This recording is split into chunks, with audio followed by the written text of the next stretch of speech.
JD once और अमेरिकी विदेश विभाग ने अभी अभी यूके में दोहरे मानदंडों वाली पुलिसिंग को उजागर किया है और वामपंथी पूरी तरह से बौखला गए हैं और बहुत ही मूर्खता दिखा रहे हैं। मुझे खेद है, लेकिन उनकी प्रतिक्रिया को बयान करने के लिए और कोई शब्द नहीं है, सच में। इससे पहले कि मैं आपको जेडी वंस का ट्वीट पढ़कर सुनाऊं, बस इसे देखिए। ये जॉर्ज फ्लॉयड की मौत के बाद की दोहरी व्यवस्था है। सुनिए। क्या मैं जॉर्ज फ्लॉयड की मौत पर अपना गुस्सा और सदमा जाहिर कर सकता हूं? इसने अमेरिका और अन्य जगहों पर झेली जा रही नस्लवाद और नफरत को उजागर किया है।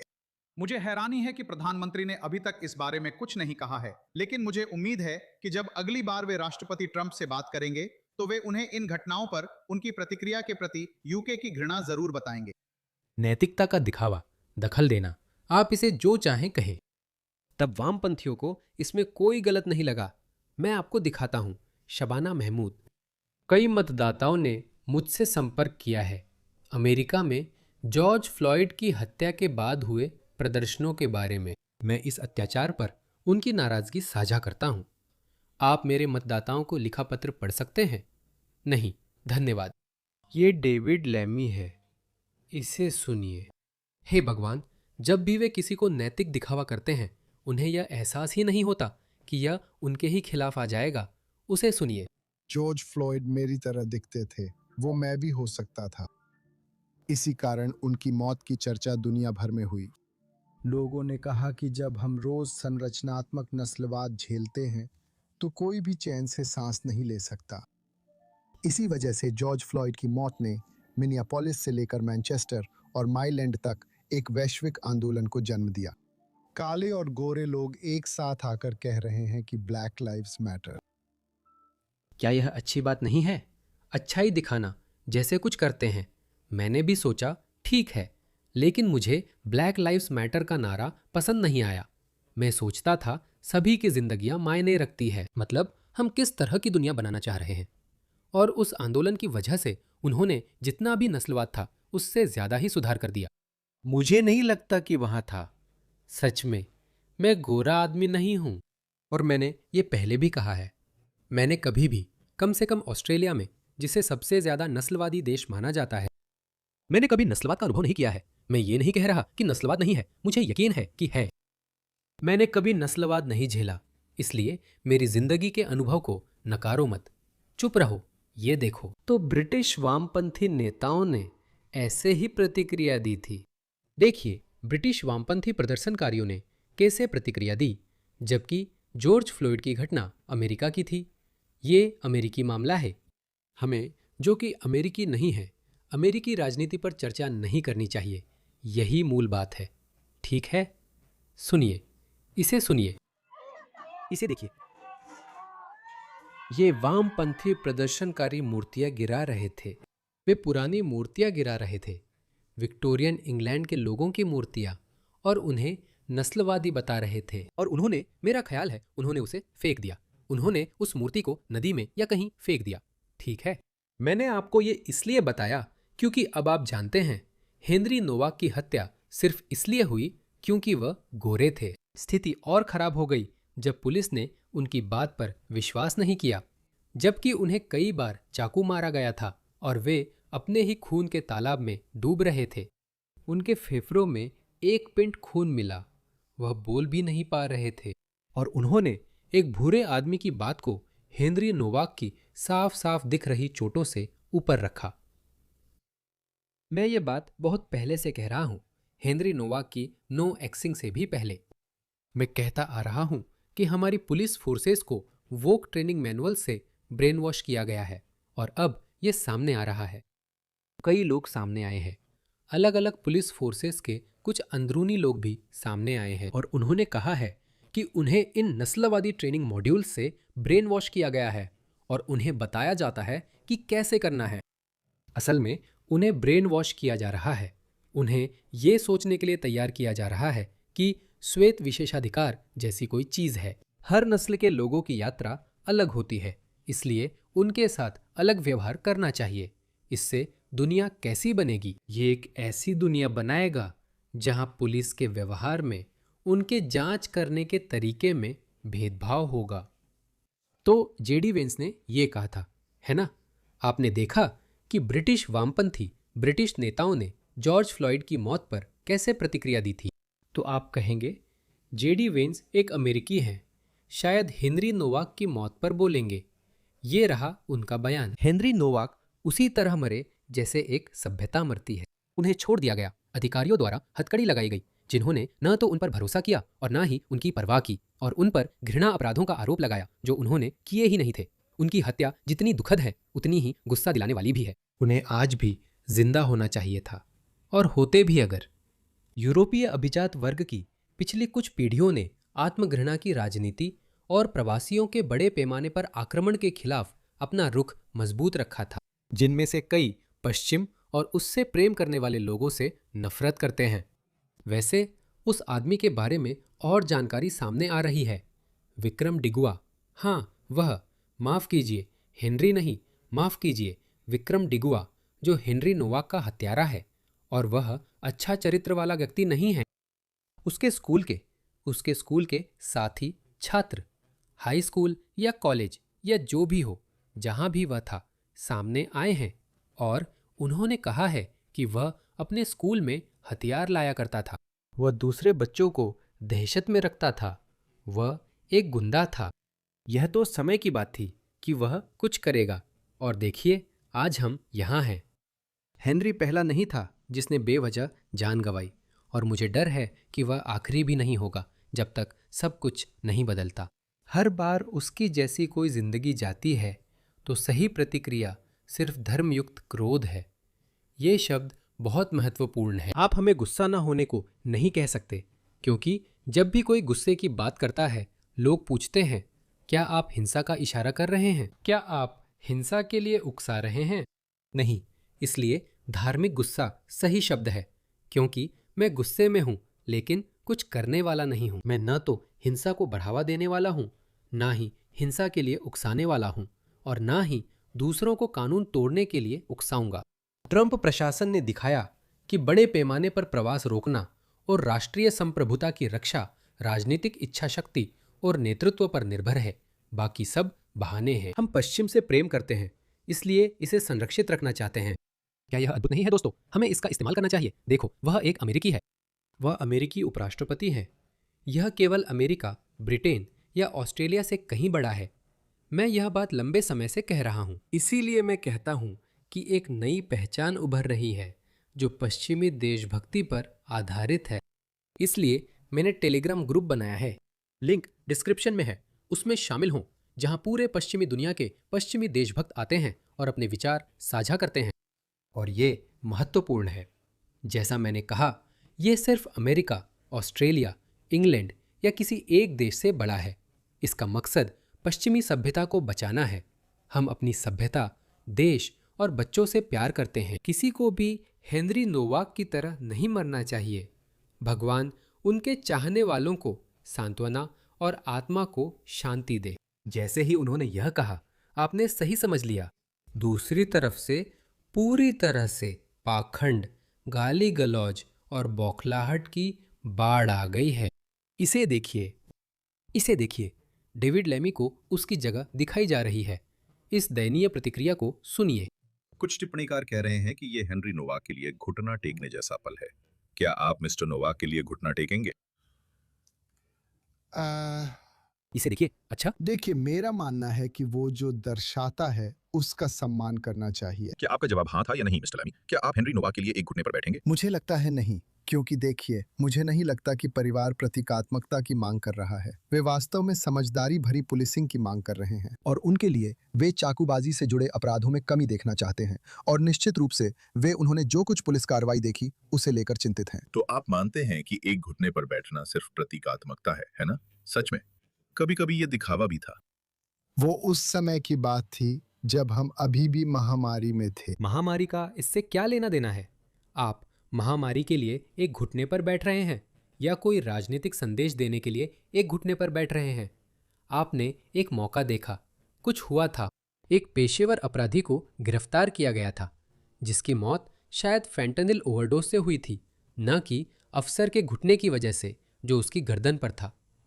मुझे नहीं पता। मैंने विरोधाभासी रिपोर्टें सुनी हैं, लेकिन आपने उसे सुना? क्या आपने देखा उसने जनता को भावनात्मक ब्लैकमेल करते हुए कहा कि ये मैं भी हो सकता था? क्यों? क्या आप नशेड़ी हैं? क्या आप नशे के आदी हैं? अधिकांश लोग जो कानून नहीं तोड़ते, उनका पुलिस से सामना नहीं होता। मेरा भी पुलिस से संपर्क सिर्फ हाईवे पेट्रोल की गाड़ी देखने तक ही सीमित है। मैं खुद पुलिस के पास जाता हूँ, वे मेरे घर नहीं आते। भगवान करे ऐसा ही रहे। मुझे लगता है कि कभी ऐसा हो सकता है, क्योंकि एंथनी एल्बनीज़ी ऑस्ट्रेलिया को पुलिस राज्य बनाना चाहते हैं, लेकिन ये किसी हिंसक अपराध के लिए नहीं होगा। आपको क्यों लगता है कि ऐसा आपके साथ हो सकता है? यही भाषा वो लोग बोलते हैं, लेकिन अब उन्हें देखो। नहीं, वो अलग समय था। असल में ये मुश्किल से 4-6 साल पहले की बात है। ये आज की बात है। ये हमारे देश की एक ऐसी घटना है जो दिल दहला देने वाली है, और मेरा दिल इस परिवार के लिए दुखी है। मेरा संकल्प है कि हम देश में चाकूबाजी से जुड़े अपराध कम करने के लिए हर संभव प्रयास करें। वह झूठ बोल रहा है, वह झूठ बोल रहा है। यह रहा उसका लेख। मैं आपको उसका लेख दिखाता हूँ जो उसने कहा था। उसने सच में ऐसा कहा था। देखिए, पुलिस को हमेशा अलग अलग नस्लीय मूल के लोगों के साथ समान व्यवहार करने की जरूरत नहीं हो सकती। न्याय सचिव ने कहा कि कुछ सांस्कृतिक हालात में पुलिस अधिकारी जातीय अल्पसंख्यकों से अलग व्यवहार कर सकते हैं। विविधता से उनका यही मतलब है, समानता नहीं, विविधता, समता। आप जानते हैं इसका क्या मतलब है? ये कितना खतरनाक शब्द है। कागज पर यह अच्छा लगता है कि सभी की अलग अलग ज़रूरतें होती है, इसलिए मदद भी बराबर होनी चाहिए।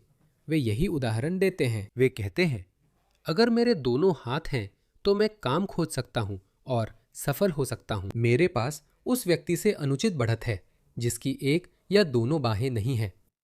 उसे मेरे जैसे अवसर नहीं मिलने चाहिए, क्योंकि मुझे पहले ही बढ़त मिली है। मेरी दोनों बाहें हैं, उसकी नहीं। आप सोच सकते हैं, ठीक है, ये बुरा नहीं, लेकिन वे इसे दूसरी संस्कृतियों तक भी बढ़ा देते हैं। वे कहते हैं, इंग्लैंड या पश्चिमी श्वेत देशों में श्वेत व्यक्ति होने का अनुचित लाभ है, क्योंकि व्यवस्था श्वेतों ने बनाई। आपके पास विरासत और पीढ़ियों से संपत्ति है। आपके लिए जो भी व्यवस्थाएं मौजूद हैं, वे श्वेत लोगों द्वारा श्वेत लोगों के लिए बनाई गई है। इसलिए अगर कोई प्रवासी उप सहारा अफ्रीका से आता है, वह मुश्किल से ही अंग्रेजी बोल पाता है। उसे अच्छी नौकरी मिलना या कुछ और कर पाना आसान नहीं होगा। इसलिए आपको उसे थोड़ी अतिरिक्त मदद देनी चाहिए।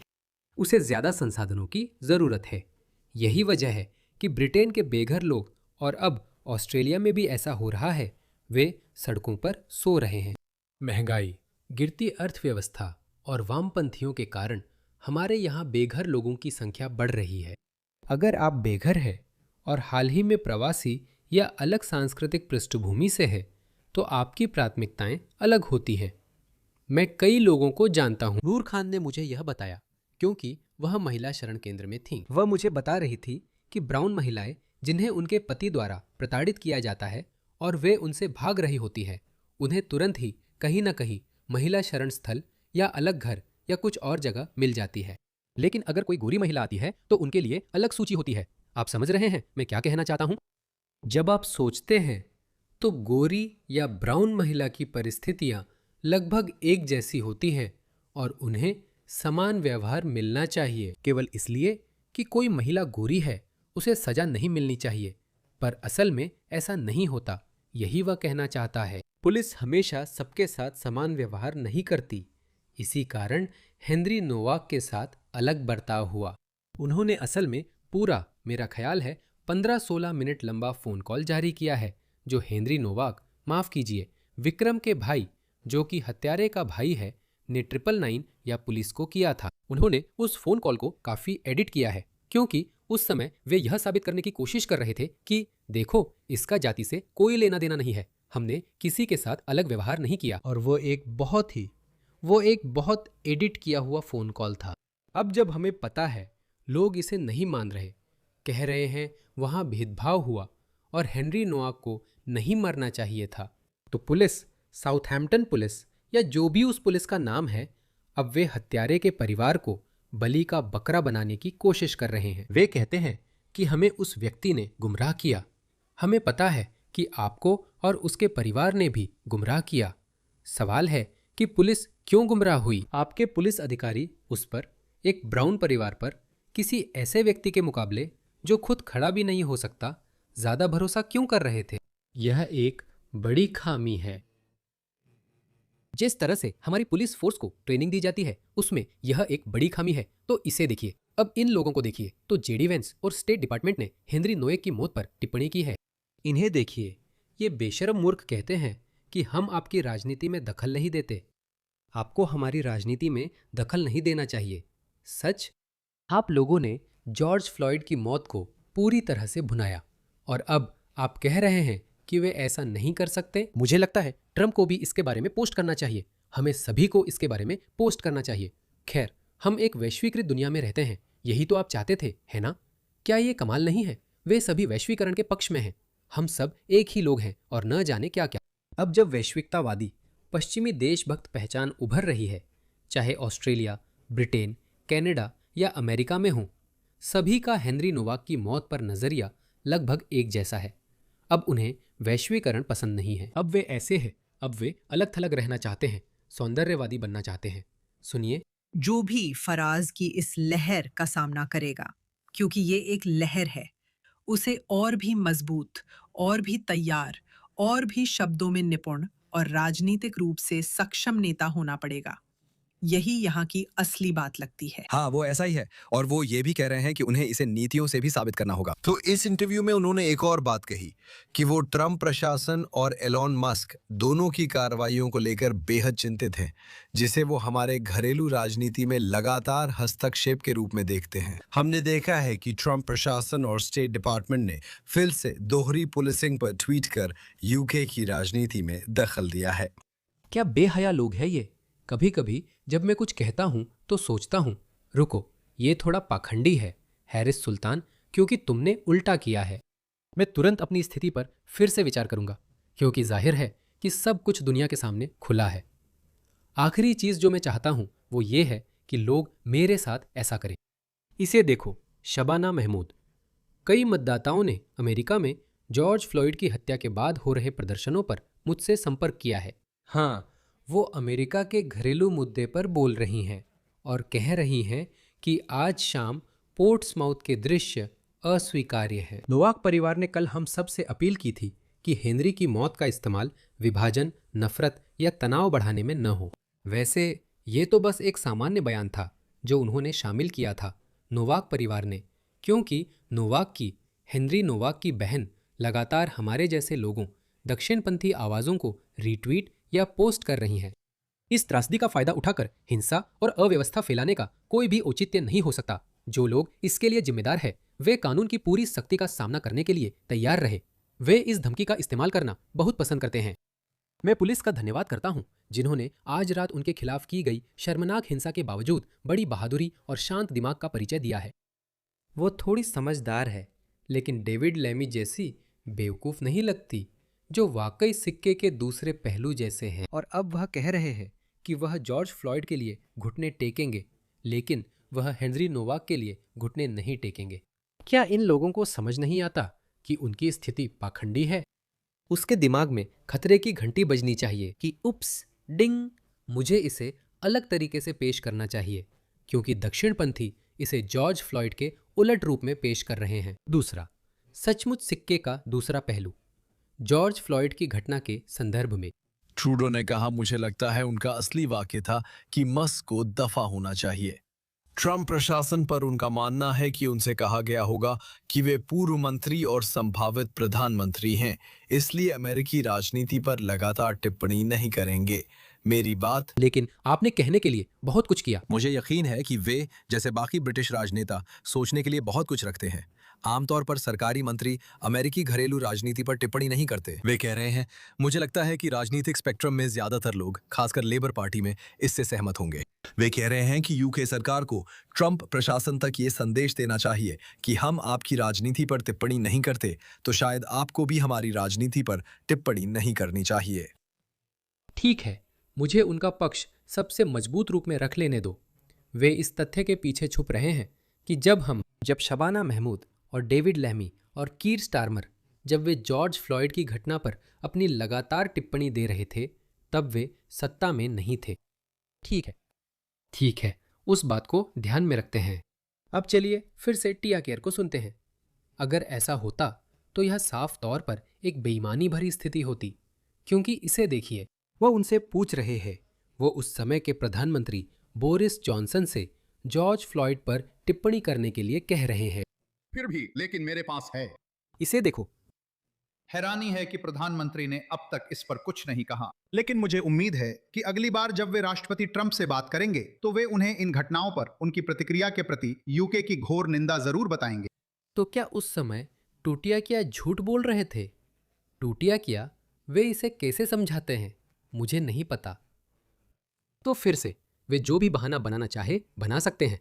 हमें पता है कि वे कौन हैं। जो कुछ भी आप देख रहे हैं, ओवरटन विंडो शिफ्ट करने का उनका प्रयास उन्हीं के खिलाफ गया है।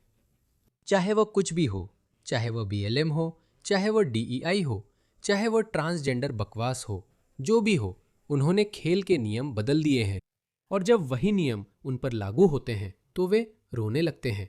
इसे देखिए। मैं इसे एड डेवी, लिब डेम्स के नेता, के इस बेवकूफ़ी भरे ट्वीट के साथ खत्म करना चाहता हूं। और उन्होंने भी कई बार विरोधाभासी बातें कही है। वे BLM के सबसे बड़े समर्थक थे। हमें हेनरी नोकेस की मौत को राजनीतिक रंग देने का विरोध करना चाहिए। आपने जॉर्ज फ्लॉयड की मौत को राजनीतिक बना दिया और देश बांट दिया। आपका देश पहले से ही बटा है और जिन लोगों का आप प्रतिनिधित्व करते हैं वे लगातार घटती हुई अल्पसंख्या हैं। चाहे वे मैगा नेता वांस हों या यूके के साथी, फर्क नहीं पड़ता। तुम जा चुके हो।